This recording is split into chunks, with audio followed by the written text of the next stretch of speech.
ALEX EALA ends Australian Open campaign with doubles loss. Manila, Philippines. Filipino Alexandra Eala ended her debut at the Australian Open after a first-round loss in the doubles Tuesday evening at Melbourne Park. Polish Magda Linette and Japanese Shuko Ami beat Eala and Brazilian partner Ingrid Martins 7-6, 3, 2-6, 6-3. The world number 49 Eala lost to American Alicia Parks 6-0, 3-6, 2-6 in their first-round match on Monday. Meanwhile, AMI and Linette will face the winners between number 6 seeds Aisha Mohammed of the United States and Erin Retief of New Zealand, and Linda Nozlova of Czech Republic and Rebecca Shremkova of Slovakia. Number 2 Italian Sairani and Jasmine Paolini secured a second-round berth after prevailing over Britain Maya Lumsden and Chinese Chen Huitang 6-3, 6-2.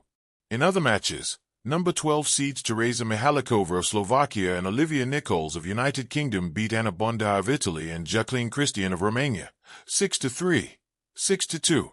Olga Danilovic of Serbia and Anastasia Potapova of Austria rallied past Irina Shimanovic and Solana Sierra of Argentina 6-3, 3-6, 6-0. And American Eva Jovic and Canadian Victoria Mboko outplayed Norwegian Ulrik Ikeri and Estonian Ingrid Neal 7-5, 6-3. Other first-round winners were Emiliana Arango of Colombia and Ilse Jeanot of France over wildcards Ekaterina Alexandrova and Venus Williams of the U.S. 7-6, 3, 6-4. And Anastasia Pavlyuchenkova and Danish Karla Torsen over Ukrainian Lyudmila Kichenok and American Katie Volinets 6-7, 6, 6-4, 6-4. PNA. The Melbourne night had a way of holding its breath. Under the lights of the Australian Open, where applause ricochets off steel and sweat, ALEX EALA stood at the net with her partner, rackets resting lightly in their hands, the court still warm beneath their shoes. The match was over. The scoreboard told a simple truth: loss, but the moment itself was anything but simple. It carried echoes of rallies fought, of instincts sharpened, of a young player learning how endings can also be beginnings. For ALEX EALA, the doubles loss that ended her Australian Open campaign was not a collapse, nor a retreat. It was a punctuation mark. A comma, perhaps. A pause in a sentence still being written. Doubles tennis is a peculiar intimacy. It is louder and quieter at the same time. Louder with communication, gestures, and quick decisions. Quieter with the humility of sharing both triumph and blame. In singles, a player stands alone, a solitary figure against the world. In doubles, the court becomes a conversation. Every point asks a question. Are we together? Are we listening? Eala has always listened well. From the opening games, there was the familiar spark. Her left-handed forehand carving angles, her footwork light and deliberate, her eyes scanning not just the ball but the spaces between opponents. Yet the Australian Open is a tournament that does not give easily. The margins are thin as a breath. A mistimed poach. A return that clips the tape and dies. Momentum shifts with the cruelty of weather. The loss did not arrive all at once. It crept in, point by point, like dusk. There were moments when the crowd leaned forward, sensing a turn. A break point earned through stubborn defense. A reflex volley that drew gasps. In those seconds, Eala's youth felt like an advantage. Fearless, elastic, willing to try the improbable.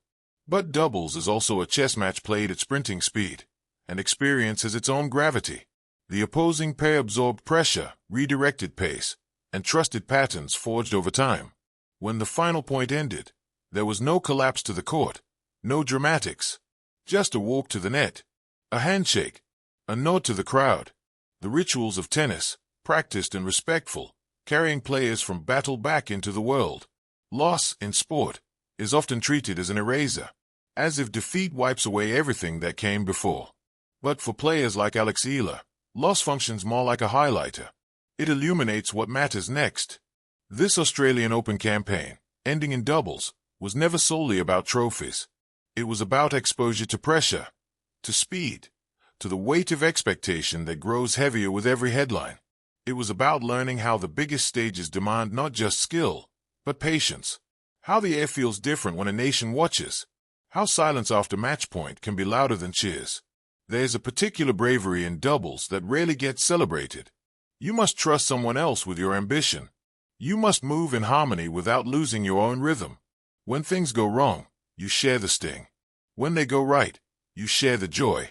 For a young player building a career, this kind of partnership is a classroom with no walls. EALA's doubles loss was, in many ways, a mirror. It reflected areas to sharpen: net positioning, return aggression, the timing of risk. But it also reflected strengths that cannot be coached easily: composure, adaptability, and the quiet refusal to be rattled by circumstance. These are the traits that survive long after a scoreboard is cleared. As she left the court, bag slung over her shoulder, the night did not feel like an ending. Melbourne has seen countless farewells, from legends bowing out to newcomers tasting their first heartbreaks. This one felt smaller, more private, and therefore more powerful.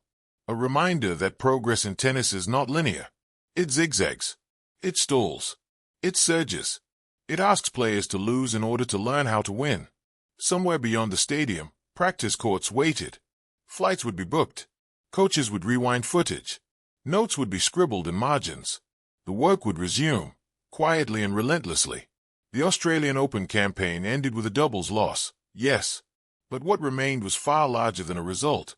It was the accumulation of moments, the good reads at the net, the late-night resilience, the understanding that even on the world's biggest stages, growth often happens in defeat. For ALEX EALA, this was not a door closing. It was a hinge turning. And when she steps back onto a court, anywhere in the world, this match will travel with her. Not as a burden, but as ballast. A reminder that every point, won or lost, is part of a longer rally.